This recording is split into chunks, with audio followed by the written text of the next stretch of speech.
दोस्तों हम आ गए हैं अपने खेतों की तरफ और क्योंकि कोहरा बहुत ज़्यादा था तो धुंध बहुत ही लग रही है और कुछ आस-पास दिख नहीं रहा है। जैसा कि आप वीडियो पीछे देख रहे होंगे, सरसों का खेत है मेरे पास में और बड़ा ही प्यारा दृश्य है। मैं आपको थोड़ा पास से दिखाता हूँ।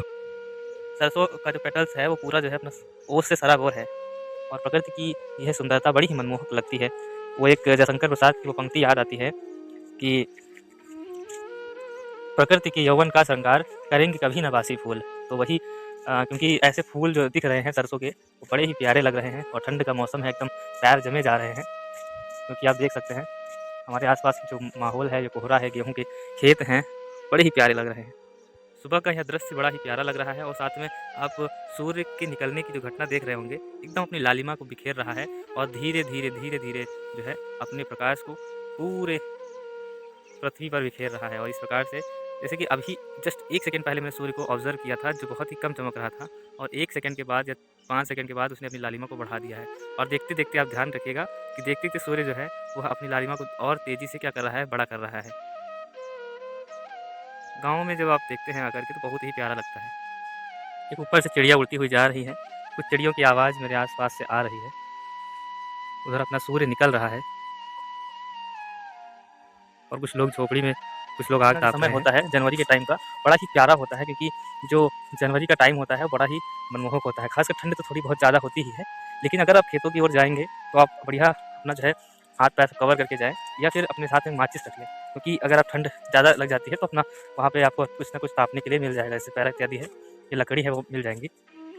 लेकिन बड़ा ही शांत, बड़ा ही काम और पीसफुल जो एरिया है, जब खेतों की ओर आते हैं तो वो बड़ी-बड़ी इमारतें और क्योंकि आजकल गाँव में भी लोग बड़े-बड़े मकान बनवा लेते हैं, 3 मंजिल या फिर मैक्सिमम लोग आज वैसे किसी घर में नहीं रहते हैं जैसा पहले हुआ करता था। क्योंकि आजकल गवर्नमेंट भी ऐसे लोगों को निकाल करके ऐसी स्कीम से कवर करती है जैसे जिसके पास मतलब जिसके कारण उनके पास भी एक अच्छा मकान हो जाए। तो वहाँ से निकल कर आप जब ऐसे खेतों की तरफ आते हैं, खासकर सुबह के समय में, तो आस-पास का जो माहौल है, वो आपको बड़ा ही काम और पीस फ़ील कराता है, बहुत ही अच्छा लगता है। और जैसे कि सूरज भी अपनी लालिमा को और ज़्यादा बिखेर चुका है और उसकी लालिमा जो है अपने शिखर पर आ गई है और इसी के बाद ऐसा लगता है कि वो फूट जाएगा और उसमें से जो सूर्य का प्रकाश है वो बाहर आ जाएगा। जैसे कि अभी सूर्य अपनी लालिमा के चरम स्तर पे है और इसके बाद मैं इसको शूट भी नहीं कर पाऊँगा क्योंकि जो ये प्रकाश है, जब ज़्यादा हो जाता है तो बहुत तेज़ी से चमकने लगता है और ये कैमरे में कैद नहीं हो पाता है क्योंकि कैमरा उतना ज़्यादा जो सक्षम नहीं होता है पिक्चर्स को लेने के लिए। देख सकते हैं। जैसा कि मैं बता रहा था कि हमारे गाँव के आस-पास जैसे खेतों में जाएँगे तो आप पैरे की ख जो ना इकट्ठा करके लगा देते हैं, तो धान कटने के बाद उसका जो अवशेष बचता है, पराली जिसे कहते हैं, तो वो यहाँ पर लगा हुआ है। उसके बगल में एक पेड़ है जो बेर का पेड़ है और बेर अभी अपना जो है अब बड़ी हो रही है। ये मान लीजिए कि फरवरी लास्ट में ये लगभग जो है तोड़ने लायक या खाने लायक हो जाएँगी।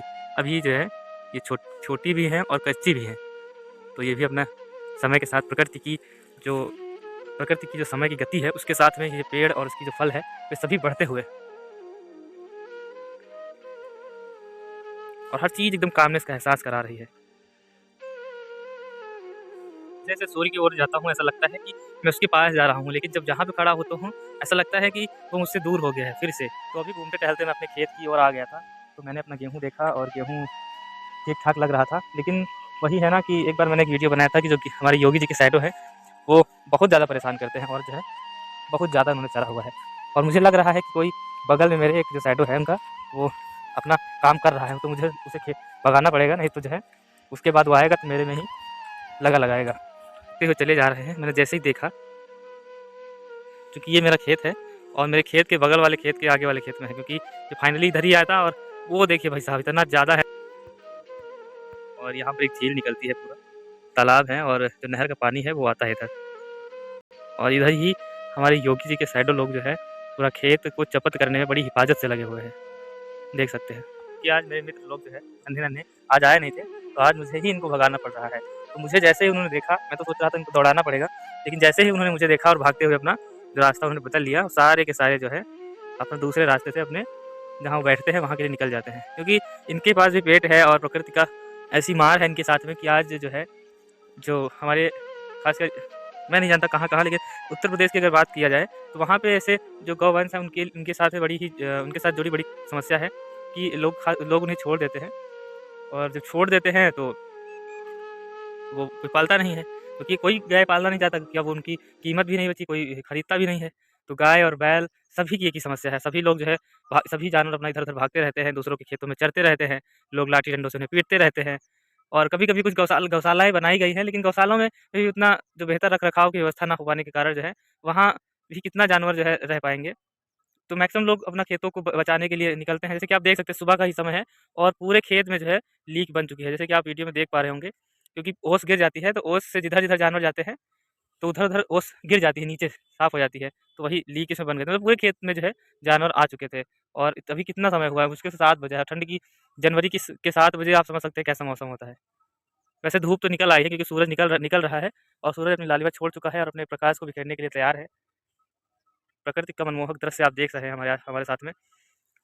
लेकिन जो इनके साथ संवेदनाएँ जुड़ी हुई हैं, वो बड़ी ही जो है तकलीफ़ देने वाली हैं। और क्या किया जाए, अपने खेतों से भगाना पड़ता है, क्योंकि खेतों को भी बचाना है, अपनी फसल को तैयार करवाना। नहीं तो ऐसा होता है कई बार कि जो है, ये जानवर जब फसल खा लेते हैं, तो उसमें से गेहूँ नहीं निकलता है, और जब गेहूँ नहीं निकलता है, तो फिर प्रॉब्लम हो जाती है हम लोगों को। अब देखिए, ये हर तरफ बेड़बंदी की गई है तार से, तो ये लोग निकलने की कोशिश कर रहे हैं तारों से, लेकिन निकल नहीं पा रहे हैं, क्योंकि मसला ऐसा है कि पता नहीं कैसे तो आ तो गए, लेकिन अब जा नहीं पा रहे हैं।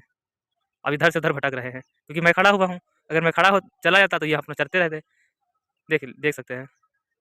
ये ये बेचारी एक बछिया है, ये खड़ी होकर देख रही है, तो पूरा तार तार लगा हुआ है, देखिए, तार लगा हुआ है, सामने भी तार लगा हुआ है। अब ये वहाँ से कुछ जानवर जो है, जो आगे चले गए हैं, वीडियो में देख पाएँगे, आगे जो चले गए हैं, ये तार को फांद-फांद के चले गए हैं। लेकिन कुछ जानवर जो हैं नहीं, देखिए, कुछ जानवर वहाँ से जो है अपना अंदर जा रहे हैं।